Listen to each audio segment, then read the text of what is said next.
Chers amis, bonjour. Comment commencer votre processus pranique? Qu'est-ce que veut dire processus pranique? Processus pranique veut dire processus de la nourriture en conscience pranique, en conscience nourriture lumière. Arrêter de manger mécaniquement, automatiquement, de façon quasi inconsciente, systématiquement parlant, pour apprendre à se nourrir en conscience. Quand commencer ce processus de la nourriture en conscience, que vous participiez ou pas à une retraite pranique, eh bien, peu importe, inscription ou pas, participation ou pas à cette pause privilégiée dans votre vie, de se poser et en mode pause alimentaire, d'aller un petit peu visiter toute la machine intérieure en vue de cultiver l'alignement, nourrir la cellule et de rayonner de cette conscience expansée au-delà du niveau de la pseudo-conscience qui est le mental inférieur, le mental analytique, versus mental supérieur, la conscience, non seulement conscience d'être au présent, mais aussi conscience d'unité, conscience pranique, conscience d'unité. Eh bien, quand commencer ce processus de la nourriture en conscience, comme je vous le dis systématiquement au téléphone, quand vous téléphonez pour des renseignements autour de ces stages, de ces retraites que j'anime, eh bien, commencez tout de suite, au moment où vous téléphonez, le jour où vous téléphonez, ou vous m'écrivez pour des renseignements, commencez tout de suite.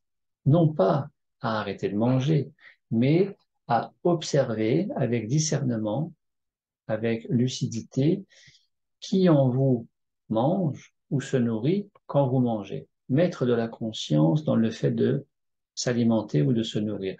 Manger et se nourrir, c'est pas tout à fait la même chose, vous le savez. Manger, c'est plutôt biologique, c'est plutôt en termes de conscience, pas très conscient justement, alors que se nourrir, c'est quelque chose de plus investi en termes de présence, en conscience à l'acte de manger. Eh bien, le processus pranique, le processus de se nourrir en conscience devrait concerner absolument tout le monde, que vous fassiez ou pas, que vous participiez ou pas à une prochaine retraite, que vous jeûniez ou pas, peu importe, en étant davantage à l'écoute de votre corps, davantage à l'écoute de votre corps, à l'écoute, au ressenti, en observation, en auto-observation de ce qui se passe dans le corps, de ne manger que quand vous avez faim, j'entends la faim physique de l'estomac et de savoir s'arrêter de manger quand l'estomac vous dit c'est bon, il y en a assez, on ne va pas surcharger la machine. Parce que c'est toujours le même constat sur lequel s'appuie l'idée d'une nourriture en conscience et d'où le processus pranique qui en découle, c'est que globalement, l'être humain, en tout cas sur l'hémisphère nord, mange trop souvent et trop mal. Donc, mettre de la conscience dans l'acte alimentaire permet de s'en nourrir mieux, quantitativement et qualitativement. Maintenant, dans le processus de la nourriture en conscience pranique, il y a la pause alimentaire en tant que telle. Il y a le jeûne nourri à la lumière, le jeûne pranique ou pour parler de façon plus spécifique et plus adaptée, la pause alimentaire pranique, parce que jeûne et pause alimentaire pranique ou jeûne et jeûne pranique, c'est pas tout à fait la même chose. Donc, je vous renvoie à cette vidéo, je ne vais pas réexpliquer, mais quand commencer, au moment où vous décidez de participer à une retraite prochaine, de vous inscrire ou que vous soyez déjà inscrit, en tout cas avant d'arriver le premier jour qui démarre en retraite pranique, en résidentiel, eh bien, quand commencer la pause alimentaire?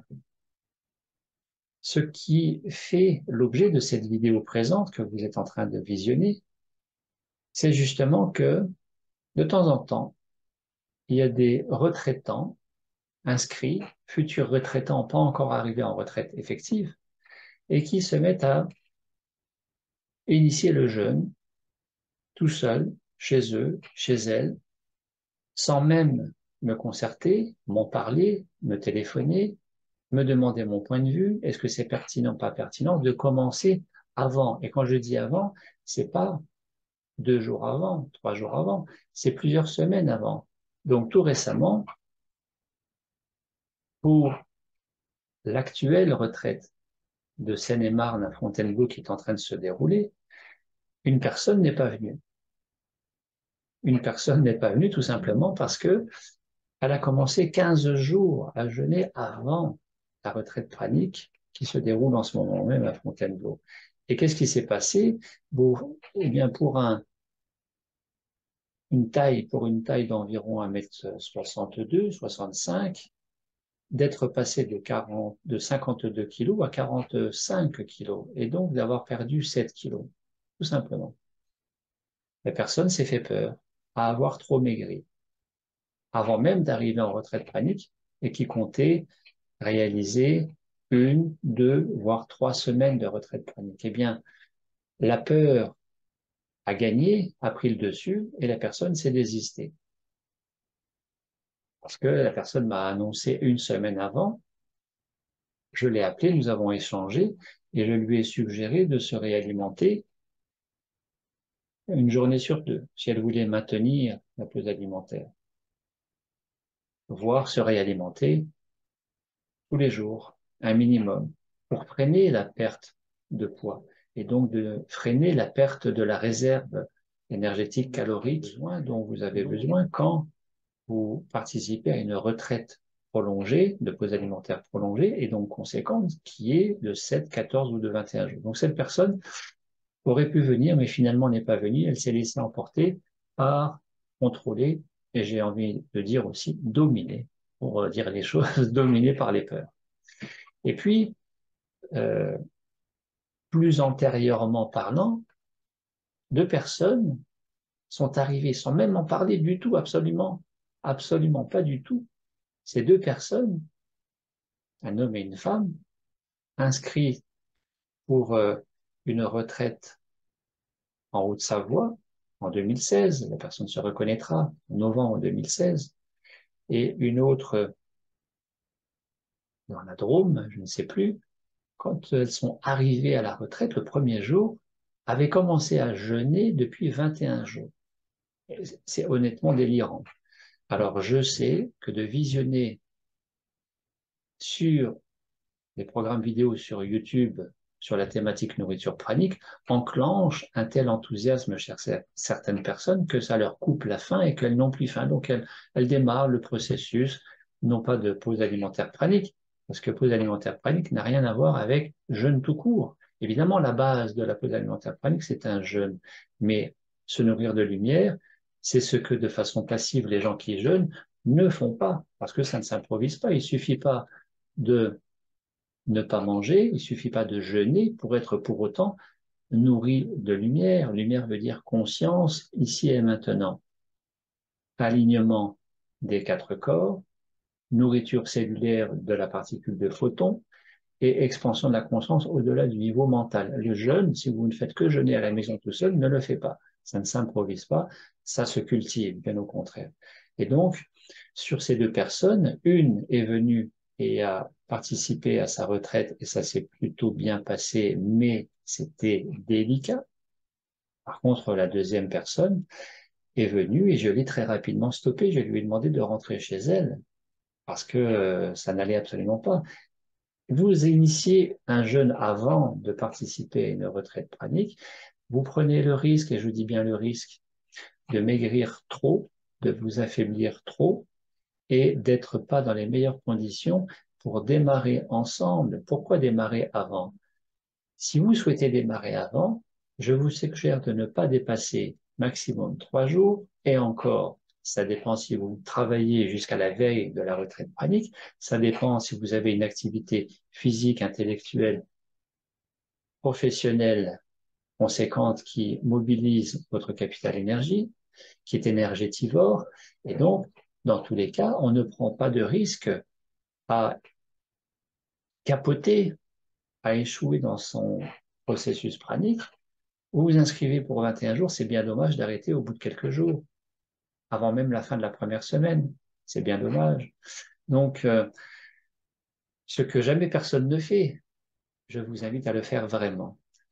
Vous vous inscrivez, vous souhaitez démarrer votre pause alimentaire avant d'arriver de façon effective à la retraite, téléphonez-moi. Ne m'annoncez pas par SMS que vous avez déjà commencé il y a une semaine à jeûner et que quand vous allez arriver, ça fera 2 ou 3 semaines que vous êtes en jeûne. Surtout pas. Téléphonez-moi, nous en discutons ensemble, nous voyons au cas par cas en fonction de votre contexte de vie, de votre cadre de vie et surtout de votre IMC, indice de masse corporelle avec votre poids et taille. Comment ça se passe et ce qui est au mieux pour vous? La réponse, elle est toujours individuelle. Ne commencez pas avant. Alors, je sais qu'il y a un scientifique, biologiste japonais, Yoshinori Osumi, récompensé par le prix Nobel de médecine en octobre 2016, qui dit que jeûner est bon pour la santé. Eh bien, quand bien même on ne fait pas n'importe quoi, à jeûner n'importe comment, sans guidance, sans supervision, avisée, quand vous l'avez décidé. De toute manière, ça ne reste qu'un jeûne. Et vous ne démarrez pas dans les meilleures conditions pour donner suite de façon optimale à votre retraite aux alimentaires praniques, processus pranique. Je vous donnerai encore l'exemple cette année, en février 2023, d'une femme qui devait venir depuis la Belgique jusqu'en Charente-Maritime, c'est-à-dire faire quasi 1000 kilomètres, plus ou moins 1000 kilomètres, qui, parce que gros problème de santé diagnostiqué, officiellement, a misé un maximum sur le processus pranique, la pause alimentaire. Le prix Nobel de médecine dit que jeûner, c'est bon pour la santé. Très bien. Et m'informe par mail, par SMS, je ne sais plus. Donc les gens ne me téléphonent pas, à mon grand regret, que quand elle arrivera le jour de la retraite, ça fera 2 semaines qu'elle a commencé à jeûner. Gros problème de santé, une chambre obligatoirement au premier étage sur le lieu de la retraite, car je compose avec ce que j'ai en termes de chambre, et qui venait avec son chat. Donc de devoir s'occuper du chat dans la chambre, donc ça mobilise de faire de la vaisselle, pour mettre à manger dans le ramequin, de porter de l'alimentaire de la voiture en plus, etc., etc., de devoir monter et descendre les escaliers X fois par jour pour se rendre aux réunions collectives en méditation pranique avec le groupe, de faire 1000 kilomètres avec 2 semaines l'estomac vide, et qui plus est gros problème de santé veut dire potentiellement faible, vous imaginez que j'étais particulièrement mécontent. Je l'ai contactée, je lui ai proposé une alternative, elle a refusé l'alternative, c'est-à-dire de manger un jour sur 2 pour limiter la perte de poids, limiter l'affaiblissement et d'arriver dans les meilleures conditions. Et qui plus est, cette personne en arrêt maladie chronique, qui avait tout le temps de démarrer ensemble un processus de 21 jours, et si tant est que ça se passe bien, de prolonger au-delà des 21 jours, si tant est que ça se passe bien, de retour à la maison, et que je l'aurais même accompagné. Et bien, cette personne a décidé de maintenir sa position en continuant sa pause alimentaire et de ne pas venir à la retraite. Eh bien, dans l'absolu, tant mieux pour elle, au moins elle n'aura pris aucun risque sur la route de se tuer en voiture, et ni sur le lieu même de la retraite de tomber dans les escaliers, par exemple, et après de poursuivre son jeûne à la maison. Dans l'absolu, tant mieux pour elle. Et puis, euh, quelque part, c'est regrettable, car elle se sera privée de toute la richesse qu'un processus de pause alimentaire pranique peut apporter à tous les participants, dont l'immense majorité, jusqu'à présent, depuis 10 ans que j'accompagne, ont témoigné des bénéfices. Encore aujourd'hui, je reçois un coup de téléphone, Christelle qui se reconnaîtra, Christelle que j'ai accompagnée à domicile une semaine l'année dernière, une semaine cette année, et qui témoigne que pour des conséquences de candidose digestive élargie à la zone digestive, au-delà des intestins et de l'estomac, de devoir conjuguer, composer de façon très délicate et de façon prolongée pendant plusieurs années, c'est-à-dire depuis 5 ans, avec des conséquences très invalidantes dues à la candidose. Vous savez que la candidose digestive peut, par exemple, donner une candidose pulmonaire, candidose buccale, et qui peut donner, par exemple, des fissures sur le pli labial, et que après c'est particulièrement compliqué à soigner. Eh bien, cette personne m'appelle et me dit une semaine de pause alimentaire pranique a, on va dire, permis le rétablissement d'un système digestif le plus optimal possible à hauteur de 100% pendant 2 semaines. Et depuis, au-delà de ces 2 semaines, est revenu à 95% de santé optimale de son appareil digestif. C'est fantastique. En conclusion, le processus de la nourriture en conscience ou de conscience pranique, vous pouvez le commencer dès maintenant, c'est-à-dire de se nourrir en conscience. Mangez quand vous avez faim, respectez la faim physique, bien sûr, ne violentez pas le corps, arrêtez de manger quand vous n'avez plus faim. Cela sous-entend de gérer, d'apprendre à gérer les pseudo-faims, qui sont des faims mentales et émotionnelles. Pour cela, je rappelle que je peux vous accompagner à raison de 2-3 séances en ligne pour apprendre à gérer ça, que vous fassiez ou pas un stage, que vous participiez ou pas à une retraite pranique. La pause alimentaire, ne la commencez pas trop tôt chez vous. Vous serez affaibli, amaigri et vous capotez potentiellement votre retraite. J'ai dû écourter les retraites de certaines personnes qui avaient démarré avant, comme cette Patricia, dont je vous ai parlé il y a 5 minutes, avant le terme, bien avant le terme.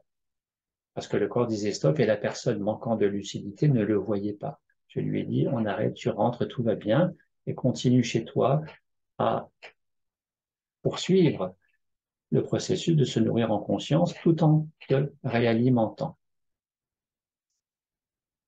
Et puis, dernier point,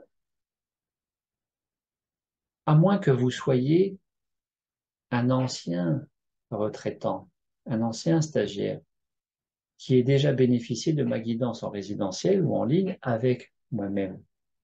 Vous avez les outils, vous avez l'état d'esprit, la posture face à et lors d'une retraite pranique. Quelle posture adopter en retraite pranique? Je vous renvoie à cette vidéo.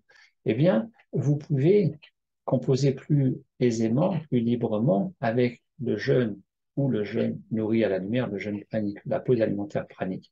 Que vous veniez ou pas à une retraite, une prochaine retraite. En amont de la retraite, vous êtes plus en sécurité déjà. Sinon, ne démarrez pas trop tôt. Vous voulez démarrer avant de venir, téléphonez-moi, nous en discutons et nous voyons quelle est la formule qui vous conviendrait le mieux pour vous sécuriser. Merci à vous. À bientôt.